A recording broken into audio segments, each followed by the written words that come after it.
sucesso. Então não importa, você pode estar falando assim, essa semana você não sabe, né, o pastor não sabia, mas você falou, que bucha que eu peguei, né? Talvez alguém nessa semana falou, que bucha que eu peguei, aonde eu fui me arrumar, porque você está com um problemão muito grande.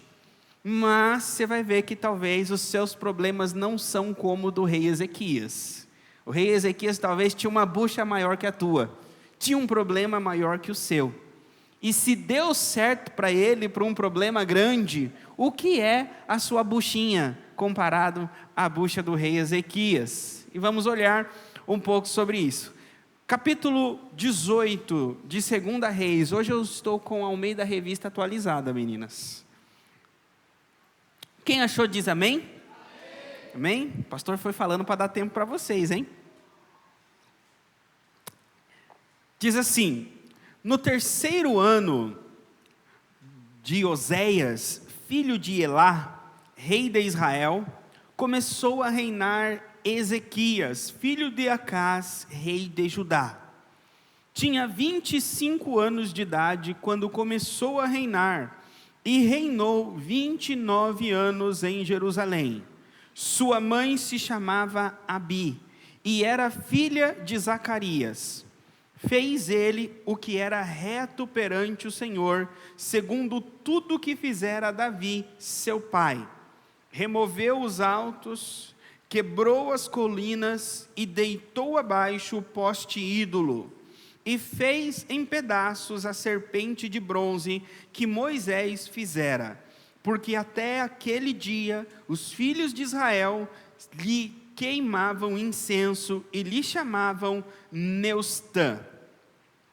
Confiou no Senhor, Deus de Israel, de maneira que depois dele não houve seu semelhante entre todos os reis de Judá, nem entre os que foram antes dele, porque se apegou ao Senhor, não deixou de segui-lo e guardou os mandamentos que o Senhor Deus ordenara a Moisés. Assim, foi o Senhor com ele, para onde quer que saía, lograva bom êxito e rebelou-se contra o rei da Síria e não o serviu. Feriu ele os filisteus até Gaza e seus limites, desde as atalaias dos vigias até a cidade fortificada. Aqui o cronista está contando a história do rei Ezequias. E nessa época do rei Ezequias, era uma época da história da monarquia dos reis de Israel, ou seja, dos reis do povo de Deus, em que é conhecida na história bíblica como o reino dividido. Vocês vão lembrar, né, quem leu a Bíblia ou quem assistiu às novelas da Record, que o rei Saul, ele foi o primeiro rei de Israel. E o rei Saul, ele foi o primeiro rei de todo Israel.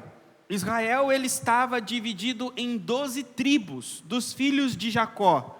E essas 12 tribos, então, percorria todo o território de Israel. Então, Saul foi o primeiro rei de toda a nação de Israel. Antes de Saul, era conhecido o período dos juízes. Então, levantavam-se líderes, juízes locais, em cidades ou em tribos locais que batalhavam as batalhas do povo de Israel. Depois que veio Saul, o primeiro rei sobre todo Israel, após ele veio Davi, o segundo rei que foi rei sobre todo Israel. Saul, ele foi rejeitado por Deus, ele era da tribo de Benjamim. Depois dele, Deus escolheu Davi da tribo de Judá. E Davi teve a sua linhagem como rei. Depois de Davi veio o rei Salomão, que também foi rei sobre todo Israel. Até aqui vocês estão entendendo, irmãos?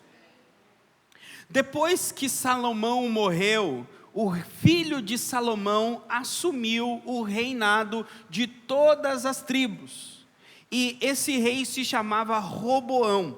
Na época do filho de Salomão, Roboão, foi que vieram até Roboão e disseram para ele: olha, seu pai cobrou impostos muito altos de nós, diminui um pouco a carga, a taxa de imposto, porque o povo tem reclamado, o povo não tem estado tranquilo, em paz com o que o seu pai fez em relação aos impostos. A Bíblia diz que Roboão, ele teve 2 conselheiros, os experientes e os jovens, os moços. A Bíblia diz que ele ouviu os amigos deles, os jovens, que disseram: não, você tem que mostrar que você é o bambambam agora. Se você ceder, você vai demonstrar fraqueza. Você tem que mostrar que você é rei, que você assumiu no lugar do teu pai, e tem que mostrar a tua força como rei. E ele ouviu os jovens e falou: não, se o meu pai cobrou imposto, o meu minguinho vai ser mais pesado que a mão do meu pai. Eu vou comandar essa bagaça aqui com mão de ferro. E aí a Bíblia diz que Jeroboão levou 10 tribos e dividiu o reino. Então 10 tribos foram para o norte e 2 tribos ficaram no sul. E aí então ficou dividido o povo de Israel. Então o reino do sul, ele era chamado de Judá e tinha a capital por Jerusalém. O reino do norte é chamado de Samaria, Israel, e tem a capital Samaria. E no sul, onde é Judá e Jerusalém, ficou o templo de Salomão. Então o povo teria que sair lá do norte todos os anos e trazer os seus sacrifícios para o sul e fazer o seu sacrifício no templo. Ou seja, houve uma separação política, mas não deveria haver uma separação religiosa. Vocês estão entendendo?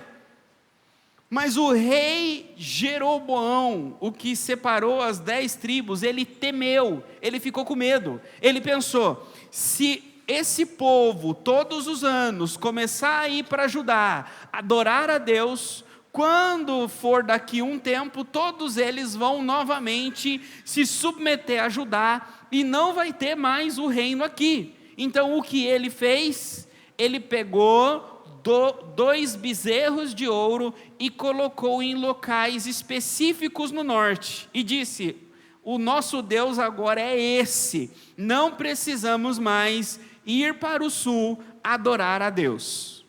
Então, o medo dele de perder a lealdade do povo, de perder o povo, fez com que ele criasse essa idolatria no meio de Israel. Por incrível que pareça, irmão, se vocês lerem na Bíblia, na maioria das vezes em que os líderes estão com medo, eles fazem bobagem.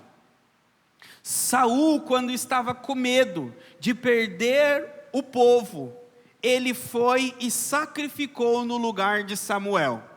Então a característica humana, a nossa característica é: no medo a gente faz bobagem. Então se você está com medo e está indo tomar uma decisão com medo, a chance de você tomar uma decisão fora da palavra e fazer uma bobagem na sua vida é muito grande. Então presta muita atenção quando vocês vão tomar decisões e vocês estão com medo. Pastor, mas então o que eu faço? Fé, palavra, oração, jejum e espera. Mas pastor, quanto mais eu espero, mais o problema vai aumentar, mais a coisa vai piorar e mais medo eu vou ficar. O teu Deus é maior que todos os seus problemas. Não tomem decisões baseadas no medo. O que aconteceu? Esse rei, quando ele tomou essa decisão, ele trouxe a idolatria para o norte, que persistiu por centenas de anos. Esses postes, ídolos, esses ídolos ficaram lá por centenas de anos. E esse povo do norte, a Bíblia diz que foi permeado de guerra, de roubo do trono, ou seja, não houve uma dinastia real que se manteve firme. Jeroboão foi o primeiro rei do norte, e depois foi uma briga pelo poder, um tentando tomar o trono do outro. Para quem assiste séries, aquela série do Game of Thrones, é a mesma coisa, só guerra, morte por causa de poder. No sul, Deus disse: jamais apartará do trono do sul um descendente de Davi. Deus prometeu que no sul sempre teria um filho de Davi. E Davi teria um descendente que seria rei eternamente. E esse filho de Davi é o Senhor Jesus Cristo. Hoje ele está sentado no trono e ele reina pelos séculos dos séculos. Quando o rei Ezequias vai assumir o trono do seu antepassado Davi no sul, é o trono de duas tribos, é o trono de Judá. A Bíblia diz que ele se assenta no trono, esse descendente de Davi chamado Ezequias, esse rei, ele tinha 25 anos, era um moço, não era já velho, mas ele era um moço. E quando ele se assenta no trono, o vizinho dele do norte era Oséias. E é importante a Bíblia citar Oséias, porque Oséias é o rei que foi levado cativo. Oséias é o rei que foi levado escravo para a Síria. Então foi no período de Ezequias que a Síria dominou, devastou Israel, o reino do norte. Então foi no período de Ezequias em que o irmão dele caiu. Ele viu a Síria entrando em Samaria, destruindo tudo e levando escravo o povo de Israel. E a Assíria era o poder que dominava Judá. Então, aonde eu vou chegar, que eu disse para vocês, da bucha que ele assumiu. No capítulo 16 de 2 Reis, a Bíblia fala que o pai de Ezequias fez uma bobagem. A Bíblia diz que na época do pai de Ezequias, o rei de Israel do norte, aquele que era para ser irmão, se voltou contra o sul e se juntou com a Síria. Prestem bem atenção, a Síria começa com a letra A e Síria começa com a letra S. São dois povos diferentes. A pronúncia aqui, talvez vocês vejam que são o mesmo ou parecida, mas são dois povos diferentes. Então a Síria, que começa com a letra S, se juntou com Israel para lutar contra Judá. Acás, o pai de Ezequias, ficou com medo dessa união, dessa coalizão, e mandou uma mensagem para a Síria, dizendo: olha, sou teu servo, sou teu vassalo, venha me defender. E só que só uma mensagem não recebe ajuda, precisa também de cascalho, dinheiro, money. O que ele fez? Ele foi lá no templo de Deus e pegou o ouro da casa do Senhor, pegou tudo que havia de tesouro do templo de Deus e enviou para o rei da Assíria. E o rei da Síria veio e defendeu ele e venceu Israel e venceu a Síria. Aí você pensa, resolvido, não é? Aquele que vinha me atacar, me destruir, eu chamei outro que veio e me defendeu e acabou meu problema. Só que não. Agora você criou um problema maior ainda. A partir de agora, todo ano você vai pagar imposto para a Síria. Agora você vai ter que recolher impostos em toda a terra e mandar para a Síria uma vez por ano. Sabe quando a gente, para resolver um problema, a gente cai num problema maior? Sabe aquele medo que eu falei para vocês? Fala assim, eu vou pagar o agiota, você vai para o cheque especial. Ou vice-versa. Você vai resolver um problema e você arruma outro problema. E foi isso que Acás fez. O problema é que Acás morreu e deixou o problema para o filho. Assim, o pai morreu e falou assim, esse aqui é o imposto que você tem que pagar para a Síria. Essa daqui é as dívidas que o reino tem. É fácil pensar que todo mundo quer ser filho de rei, né? Oh, pastor, se eu fosse neto da princesa Elizabeth, se o rei Charles fosse o meu pai, eu nascesse lá naqueles castelos. É fácil querer ser filho do rei, mas e as buchas do reino? E os impostos? E a guerra? O que você vai fazer? Você sabe que são os filhos dos reis que vão para a guerra. Porque se o filho do rei não estiver ali à frente, ao menos vestindo aquela armadura brilhante na frente dos soldados, os soldados não têm coragem. Que soldado que vai lutar no frente de batalha, sabendo que o rei está tomando vinho e comendo porco assado na tenda? O soldado vai lutar quando o rei também está vestido ali, comendo o que o soldado come, vestindo o que o soldado veste e lutando o que o soldado luta. Então, a carga é muito pesada. E Ezequias assumiu essa carga pesada. Agora, aqui eu abro um parênteses, né? É fácil a igreja cantar e dizer assim: sou filho do rei. Não falamos isso? Quem aqui é filho do rei? Somos todos filhos do rei. E qual é a responsabilidade dos príncipes dentro do reino? Será que os príncipes só acordam meio-dia enquanto os escravos trabalham, ou os príncipes também têm trabalho dentro do reino? Os príncipes supervisionam todos os escravos. Os príncipes prestam conta para o rei de tudo que está acontecendo dentro do reino, em todas as áreas do reino. Então, os filhos do rei trabalham, irmãos. Tem muita responsabilidade, tem muita honra, carregam o nome do rei. Entram em locais no reino onde outros não entram. Mas também, juntamente com a honra, vem responsabilidade. Não existe honra sem responsabilidade. Não existe maturidade sem responsabilidade. O que nós hoje vemos é uma igreja que quer honra, quer maturidade, quer bênção, mas não quer responsabilidade. Se eu ganhar tudo isso só vindo de domingo, sentar na minha cadeira, aquela cativa que eu sempre sento, sem precisar fazer nada, melhor ainda. Essa é a mentalidade que nós vemos hoje. Mas Ezequias mostra que filhos de rei, às vezes, assumem muita bucha.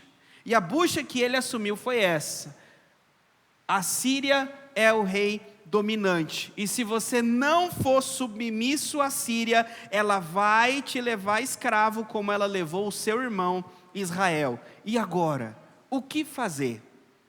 Então, trazendo para a vida de vocês, o que fazer quando vocês entram num empreendimento, estão em um problema que não foi vocês que causaram, vocês herdaram? O que fazer? Primeira coisa que Ezequias fez, ele fez uma análise, ele olhou e fez como se fosse uma revisão espiritual do que estava acontecendo. Primeira coisa que ele fez foi essa. O capítulo 4 vai dizer isso. Desculpa, versículo 4 do capítulo 18.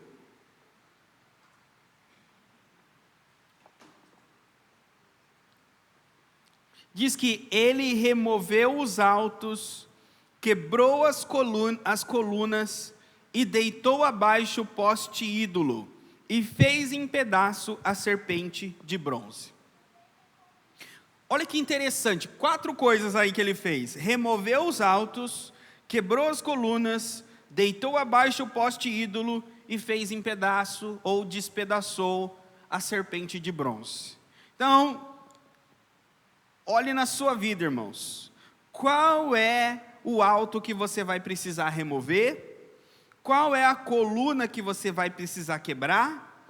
Qual é o poste que você vai precisar derrubar? E qual é a serpente de bronze que você vai precisar despedaçar? Como assim, pastor? Agora eu vou explicar para vocês o que são cada uma dessas coisas. Porque ele herdou do pai com tudo isso, com esses altos, com as colunas, com os postes ídolos e com a serpente de bronze. Primeiro, os altos. Os altos, o nome já diz, alto era uma montanha, um lugar alto em que tinha um altar. Lembra que, deixa eu dar um contexto para depois eu chegar nesses altos aqui. Quando o povo do norte, que foi levado cativo pela Síria, ele caiu por conta da idolatria. Eles se rebelaram e se afastaram de Deus. Eles buscaram os deuses das nações vizinhas. E por isso eles foram levados escravos. A Síria levou cativo grande parte do povo e mandou assírios para a terra de Israel. Então a Síria repovoou a terra de Israel. Depois do tempo, os assírios se juntaram com os israelitas que estavam ali na terra e foram tendo filhos. Então misturou os povos. Esse povo misturado do norte, de assírio, com outros povos, com israelita, é que lá na época de Jesus, é um povo chamado samaritano. Deu para entender? Então os samaritanos é a mistura dos assírios e dos outros povos lá da época de Jesus. Quando Jesus está conversando com aquela mulher samaritana, em João capítulo 4, aquela mulher samaritana fala o que para Jesus? Vocês dizem que o lugar de adorar é lá em Jerusalém, e nós temos aqui o Monte Gerizim. Aonde é o lugar certo? Era uma adoração que era geolocalizada, tinha um local fixo. Na época da Bíblia, eles viam deuses como regiões. Então tinha os deuses dos vales, os deuses dos mares, os deuses dos céus, assim como também tinha os romanos, os pagãos, gregos. Poseidon é o deus dos mares, Zeus é o deus dos céus.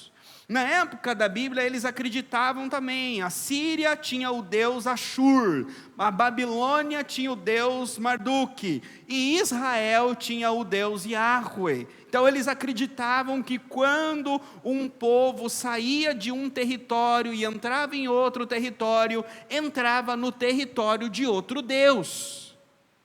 Não existe isso.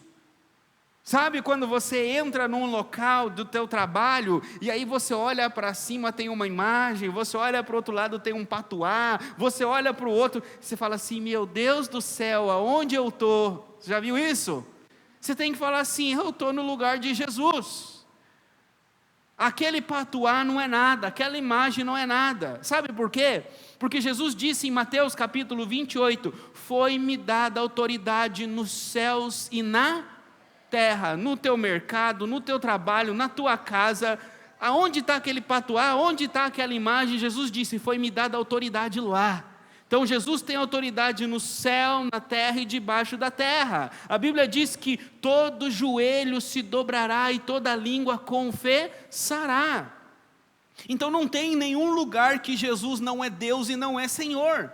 Então aonde você entrar e você vê uma imagem, você vê um pactuar, você pode falar assim, ó, até hoje você enganou nesse lugar, mas a partir de agora chegou o verdadeiro dono.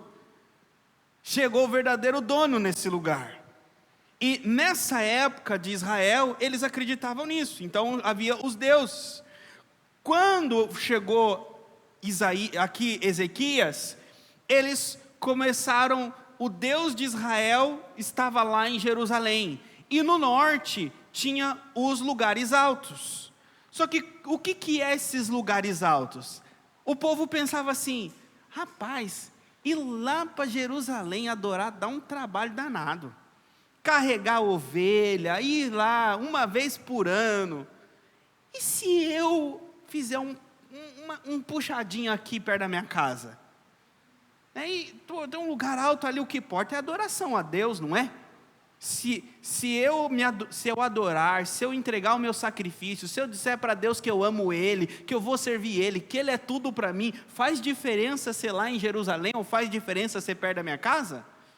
E aqui eu não me desgasto tanto, aqui eu não preciso viajar tanto. Então o que eles começaram a fazer? Os lugares altos, que eram locais de adoração, que eram mais convenientes. Aí a pergunta é: Deus aceitou ou não aceitou os lugares altos? Tanto que Deus ficou feliz que Ezequias derrubou. Se Deus falou, é em Jerusalém, então é em Jerusalém. Aí você fala assim, Senhor, mas em Jerusalém dá trabalho. Mas Deus fala, mas é em Jerusalém. Ou seja, nós queremos adorar a Deus e fazer de uma forma que não dê trabalho para a gente. Então derrubar os lugares altos é derrubar a adoração conveniente. Sabe aquela oração que você faz com preguiça? Senhor, hoje é no atacado, abençoa todo mundo, eu vou dormir. Fala assim, não, para que levantar e ajoelhar, eu vou orar debaixo da coberta mesmo. É aquelas coisas que a gente faz, que é mais confortável para nós. Dá trabalho sair num domingo chuvoso e ir para o culto. Então eu vou assistir o culto online. Dá trabalho fazer, é aquilo que a gente acredita que dá trabalho fazer do jeito certo, e a gente procura dar um jeitinho brasileiro para ficar mais fácil. Aí a gente ainda fala assim na nossa mente, não, mas é a mesma coisa, eu estou adorando a mesma coisa, eu estou dizimando a mesma coisa, eu estou fazendo, ou seja, a ordem dos tratores aí não importa o final, a ponte está construída. Aí Deus está dizendo, não, se você quer ter sucesso, chega de atalho, chega de fazer as coisas do seu jeito, que é mais fácil, vai para o caminho da palavra, vai para o caminho bíblico. Então a primeira coisa que ele fez foi essa, tirou os atalhos. Aí eu digo para você, irmãos, imagine só, o pastor chega numa igreja que está acostumada a ter um culto que todo mundo gosta, o culto online, ou o culto que é domingo de manhã, que todo mundo sai do culto, já vai para casa almoçar, e a igreja fala assim, não, agora eu tenho o resto da tarde e da noite livre, o meu domingo agora está tranquilo, não vou mais para o culto. Aí imagine só, essa igreja está acostumada, aí o pastor chega e fala assim, vai mudar o culto agora, vai ser à noite, porque à noite vem mais gente fazer visita, à noite não vai ter mais online, para os irmãos virem aqui. A igreja vai gostar desse pastor? Não vai chegar na convenção, não estou dizendo, não estou dizendo de culto, adoração. Eu estou usando um exemplo aqui de dizer de conveniência. Entenderam?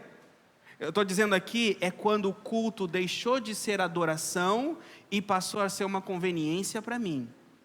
Entenderam? Vocês não têm experiência, mas eu vou dizer para vocês. Na Europa hoje, todos os cultos das igrejas tradicionais é de manhã. Maioria, 90%. Eles não faltam um domingo. Mas é uma igreja que não evangeliza. É uma igreja que não ganha pessoas. É uma igreja que não vai para as ruas. É uma igreja que se tornou conveniente no culto domingo de manhã. E aqui se assemelhamos aos católicos, que é a missa que quando que é? Domingo de manhã. E aí se torna um hábito religioso visitar um templo e participar de uma missa. Visitar um templo e participar de um culto. Por conveniência, não por busca, não por adoração. Vocês estão entendendo onde eu quero chegar? Então imagine só, o pastor chega, o padre chega e fala assim, não vai ter mais de manhã, não vai ter mais online, agora nós vamos para as ruas, agora nós vamos buscar pessoas. O que a igreja vai fazer? Não queremos mais esse padre, não queremos mais esse pastor, não é isso? Você acha que o povo que adorava nos altos falou assim, uhul, Ezequias, você fez bem, você tirou a igreja perto da minha casa, agora eu vou ter que ir para Jerusalém uma vez por ano. Você acha que o povo ficou feliz? Se fosse rei, fosse igual aos nossos dias, política, dependesse de voto, era um ato que não ganha voto nenhum. Quebrou os autos, ou seja, ele fez algo que fez muita gente torcer o nariz para ele. Ou seja, se você se posiciona com Deus, quer ser alguém que vai fazer as coisas para Deus, talvez você vai fazer algumas coisas que as pessoas vão torcer o nariz para você. Por quê? Porque ela queria conveniência para ela. Segundo, fala que ele destruiu as colunas. O que eram essas colunas? Eram colunas de pedra com imagem dos deuses vizinhos. A pedra simbolizava força, então tinha uma coluna de Baal, tinha uma coluna de outro deus, então era como que Baal é a nossa coluna de pedra, Baal é aquele que nos ajuda. Então o que ele fez? Foi lá e quebrou a coluna de pedra, dizendo não é Baal. Trazendo para os nossos dias, as colunas de pedra, nós levantamos no nosso coração e dizemos que elas são a que nos guardam e nos protegem. Como assim, pastor? Uma coluna de pedra no teu coração é aquilo que te dá a tua estabilidade. Estabilidade emocional, estabilidade física, estabilidade financeira. Aonde está a tua estabilidade?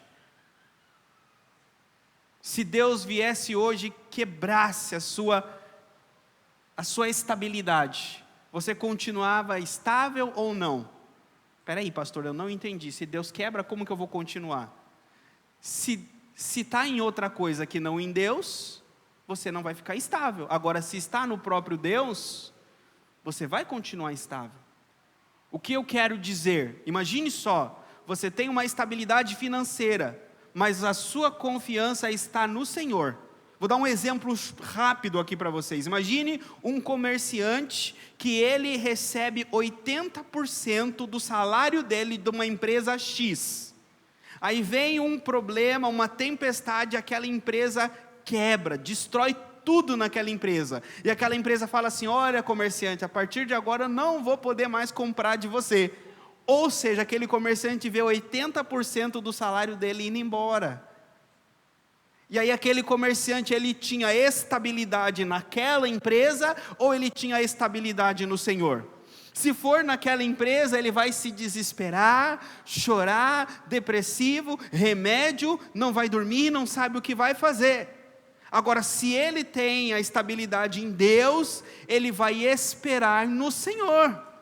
Vai temer? Vai ter medo? Vai, mas o medo não vai impedi-lo de obedecer. Eu vou continuar vendendo, vou continuar ligando, e agora vou orar mais. Se antes eu orava 1, 2 vezes, agora eu vou orar 3, 4. Mas o Senhor vai abrir a porta. Ou seja, continua as mesmas práticas e disciplinas espirituais. Isso é ter estabilidade em Deus. Então eu usei um exemplo aqui financeiro, agora coloquem isso na família, na saúde. Vocês estão entendendo, irmãos? Então ele destruiu as rochas, as pedras, ele destruiu os postes. Esse poste, deitar aí, irmãos, é arrancar da raiz. Eram postes da deusa Azerá, da fertilidade. Aqui está voltado com um altar da idolatria de paixões, na área emocional, fértil, sexualidade, ou seja, era uma idolatria que espalhava imoralidade na cidade. Então ele foi tirando tudo, e o último que ele tirou aí, despedaçou, fala que foi uma serpente de bronze.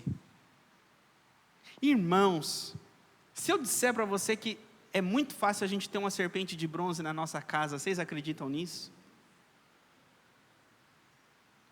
Talvez você tenha uma serpente de bronze lá na sua casa e você não sabe. A serpente de bronze foi Moisés que fez.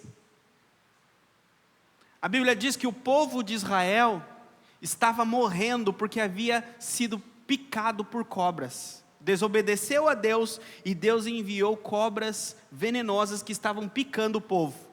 E aí Moisés foi orar e falou assim: Senhor, tem misericórdia, o povo está morrendo. E Deus fala o seguinte: faz uma serpente de bronze e levanta essa serpente lá num lugar alto. Quando o povo olhar para a serpente, eles vão ser curados. E diz que Moisés fez isso, fez a serpente de bronze, levantou ela no topo da montanha, e aí quem olhava para aquela serpente e havia sido picado por uma cobra, diz que o veneno saía, a pessoa era curada, o veneno não matava.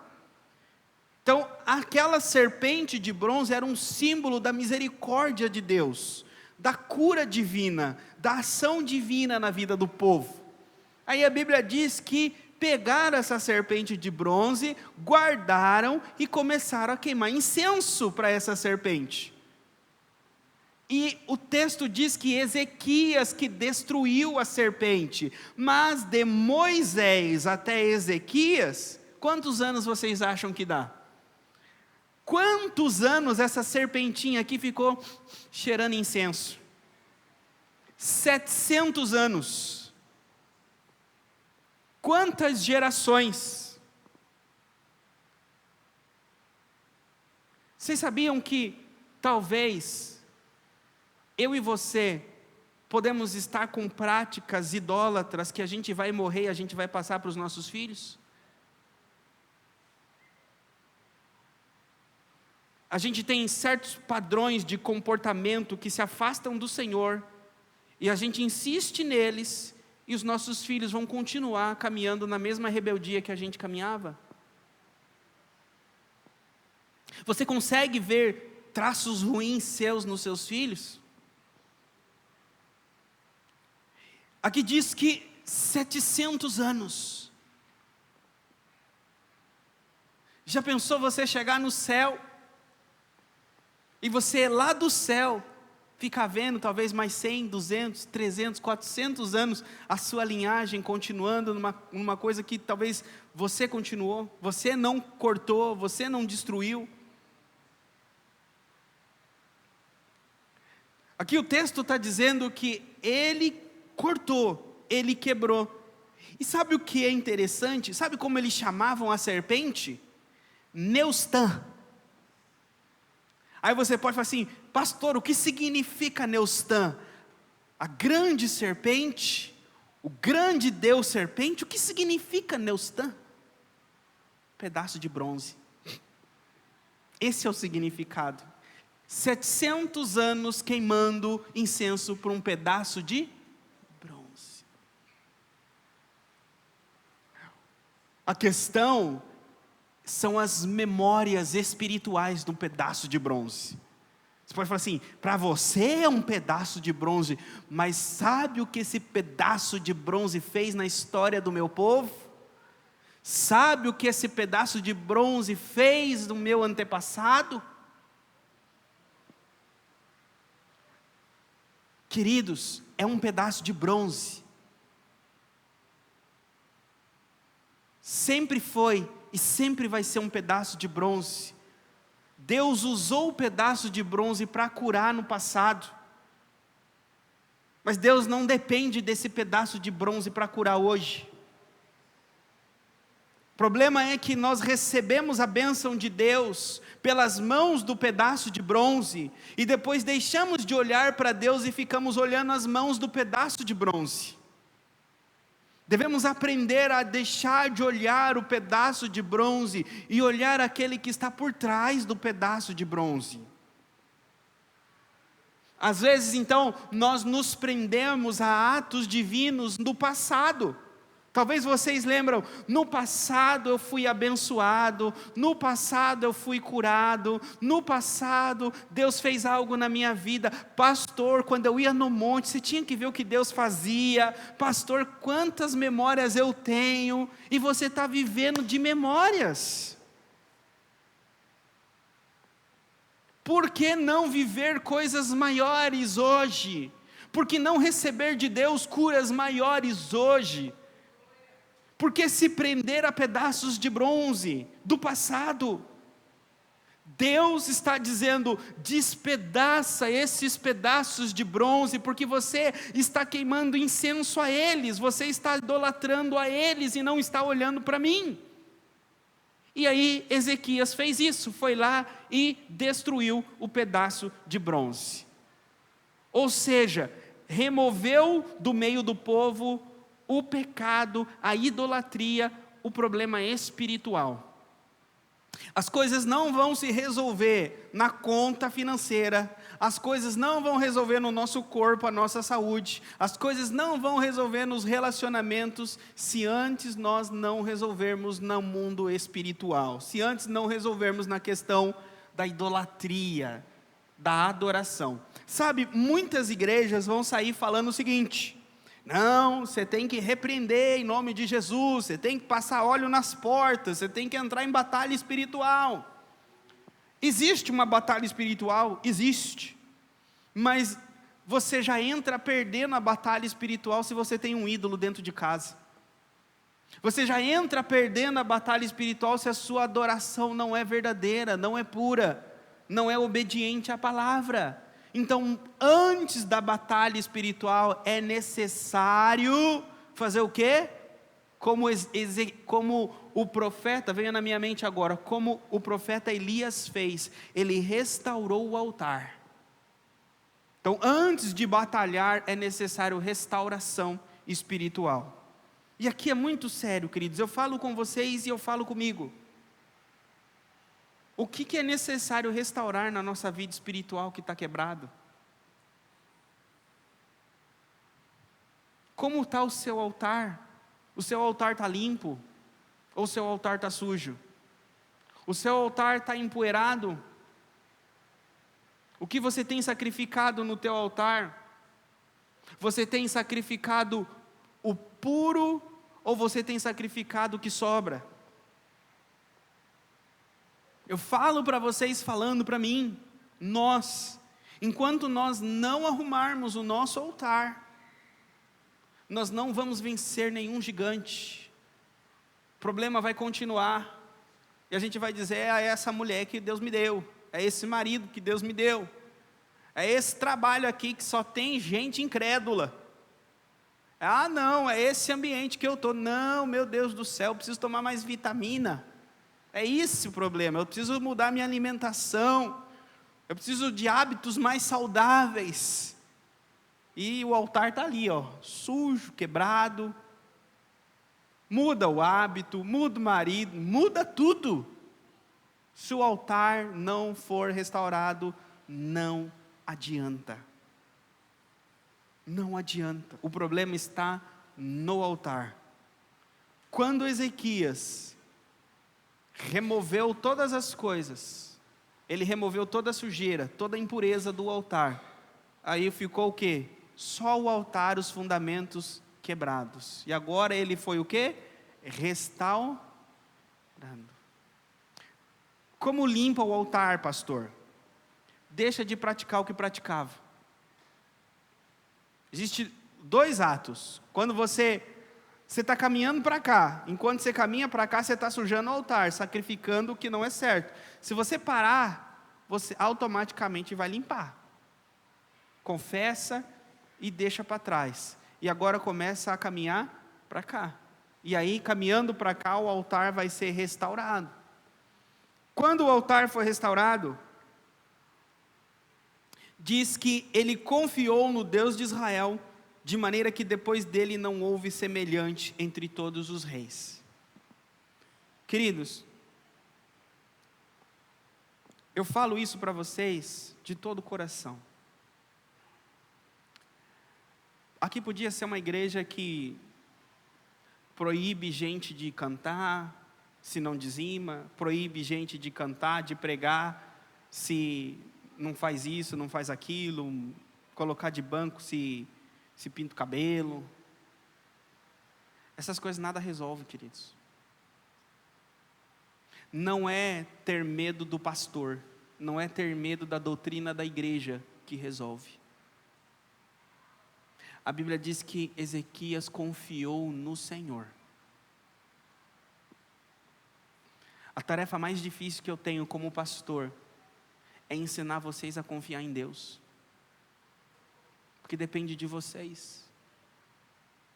O que eu posso fazer é dar o exemplo, é ensinar na palavra que esse é o caminho certo, e vocês olharem na vida daqueles que fazem. Mas vocês precisam confiar. A palavra confiar é soltar o peso. Sabe quando você faz assim, ó, e se joga? Isso é confiar. É soltar o peso e saber que Ele vai segurar. Pastor, mas isso aí está parecendo mais fazer a bobagem e deixar que Deus resolva depois, não é? Não. É diferente de você tomar uma decisão pela fé e você simplesmente tomar uma decisão pelo medo ou da tua cabeça. Quando você toma pela fé, você toma em obediência à palavra. E quando você toma da sua cabeça, você não tem base, é a sua vontade, é a sua ganância. Então tenha fé, confiem em Deus. Quando Ezequias confiou em Deus, a Bíblia diz que ele, olha só, versículo 6, se apegou ao Senhor, não deixou de segui-lo, guardou os mandamentos. Sabe o que é interessante aqui, queridos? A palavra apegou-se, ela é utilizada lá em Gênesis 2:24, que diz que o homem deixará seu pai e sua mãe e se unirá à sua mulher. É a mesma palavra de apegar-se aqui. Está dizendo que ele deve unir-se a Deus, apegar-se a Deus, colar-se em Deus. Assim como o homem e a mulher são um só. Aquele que confia em Deus deve ser um com Deus, deve ser um com Ele. Um exemplo para vocês entenderem. Quando o casal é pelo menos é o que a Bíblia ensina, talvez seja diferente, mas o que a Bíblia ensina, quando o casal é um só, existem vontades distintas ou a vontade é uma só? É uma só. Não deveria ser distintas. Quando as vontades são distintas, não vai dar certo o casamento. Um quer comprar, o outro não quer. Os dois têm que querer comprar, ou os dois têm que querer não comprar. Quando um faz e o outro não queria que tivesse feito, vai dar certo? Não vai. Então, dá certo quando um toma uma decisão com o aval do outro. Mesmo talvez o outro não tinha a mesma vontade, mas diz, faz, tudo bem, eu confio em você. Sim ou não? O que não pode é fazer escondido. Não vai dar certo, nenhum casamento dá certo quando um toma uma decisão escondido do outro. O outro vai se sentir traído. Por isso aqui está dizendo que as coisas com Deus e Ezequias era como um casal, que tudo que Ezequias fazia, o Senhor aprovava. Tudo que Ezequias fazia era da vontade de Deus. Então ele se apegou de tal forma que eles eram unidos. E aí, não é que o relacionamento de Ezequias com Deus é igual de um casamento. O casamento que é igual ao relacionamento que deveria ser do homem com Deus. Vocês estão entendendo? O nosso relacionamento com Deus não deve ser igual de um casamento. Porque o casamento é um padrão baixo. O casamento tem que ser igual ao relacionamento com Deus. Então, se esconde alguma coisa de Deus? Não. Como era o relacionamento do homem com Deus no Éden? Diz que eles conversavam e o homem não tinha vergonha da mulher. Então, é um relacionamento que não sente vergonha. É um relacionamento que não se esconde, que não esconde. Então, Ezequias não escondia nada de Deus, ele se apegou-se a Deus e obedeceu a lei de Deus.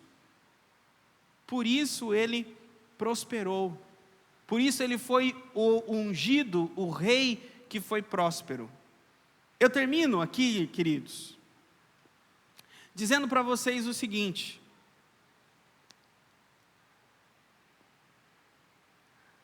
às vezes a gente acredita que o nosso destino está traçado. A gente fala assim: não, pastor, o senhor não conhece a minha história, o senhor não sabe quem era meu pai, quem era minha mãe, você não sabe o ambiente que eu cresci, que eu vivi, você não sabe o que eu passei. É como que nós já assinamos o nosso futuro baseado em quem nós éramos no passado. Ezequias teve um pai bom? Acás foi um péssimo rei, idólatra, feiticeiro, queimou os irmãos de Ezequias a outros deuses.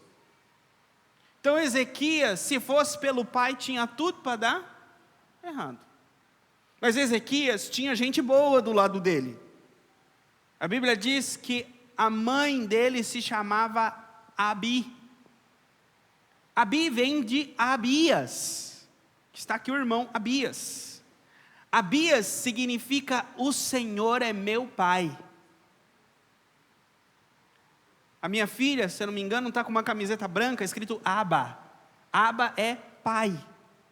Então a palavra Abias vem de Abba, que o Senhor é meu pai. Então a mãe de Ezequias era uma mulher fervorosa. A importância de uma mãe na vida do seu filho. E diz que ela era filha de Zacarias, que também era um homem bom, religioso. Então Ezequias, pelo lado de mãe e do avô, ele teve o ensinamento que ele tinha. Então talvez você não tenha pelo lado do seu avô, o lado da sua mãe, mas se você está aqui hoje, você tem um pastor, você tem uma comunidade, você tem uma igreja, tem alguém que vai te ensinar o caminho. Então não olhe para o passado, olhe para o futuro. Confie em Deus, e Ele fará. Mas eu já digo para vocês, dá trabalho. Dá trabalho. Tudo dá trabalho, queridos. Fazer comida dá trabalho? Sim ou não? Comer é bom, mas fazer comida não dá trabalho? Cortar, limpar, depois lavar toda a louça. Limpar a casa dá trabalho. Fazer academia dá trabalho. Tudo dá trabalho. Até parece que Deus sabe, né? Quando a Bíblia diz, com o suor do teu rosto comerá o teu. A gente acha que é só o lavrador, que está lá trabalhando no sol que soa, não é? Quem fica o dia inteiro ali lavando, cozinhando, suando na beira do fogão. É a mesma coisa, queridos. O tempo passou, mas a palavra se cumpre.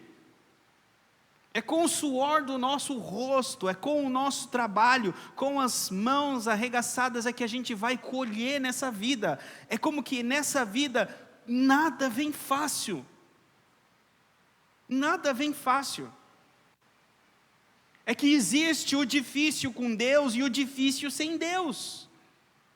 O difícil sem Deus é difícil, e o difícil com Deus é fácil.